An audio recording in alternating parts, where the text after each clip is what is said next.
Guys, என்ன தைரியத்தில் 50,000 கொடுத்து அயன்மேன் ரிஜிஸ்டர் பண்ணேன்னு தெரில.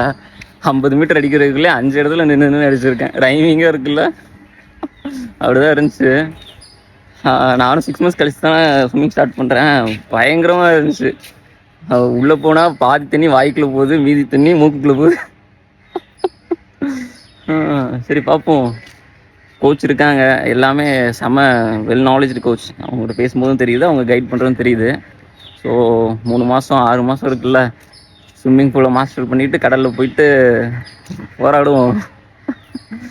ஸோ அதுதான், உங்களுக்கு எதாவது கற்றுக்கணும்னு நினச்சிங்கன்னா டேரெக்டாக போய் கற்றுக்கோங்க. போய் ரிஜிஸ்டர் பண்ணால் தான் அதை கற்றுக்கிறதுக்கான மோட்டிவேஷனே வரும். இப்போல்லாம் அயன்மேன் ரிஜிஸ்டர் பண்ணல நீங்கள் இப்படி கடந்து அநியாயம் படுறதுக்கு நான் வரல ஸ்விம்மிங்னு சொல்லிட்டு போயிடுவேன். இப்போ நம்ம அங்கே கமிட்மெண்ட் கொடுத்ததுனால எப்படியும் கற்றுக்கிட்டு தான் ஆகணுன்ற மாதிரி நம்ம மைண்ட் செட் ஃபிக்ஸ் ஆகிடும். ஓகேவா? சார் ஒன்று பண்ண போகிறீங்கன்னா ஐயோ எனக்கு தெரிலன்னு யோசிக்காதீங்க, போயிட்டு விழுந்துட்டு பார்த்துக்கலாம் அப்படின்னு போயிடுங்க. சரி கைஸ், நான் போயிட்டு ஆஃபீஸ் கிளம்புறேன். பாய் பாய்.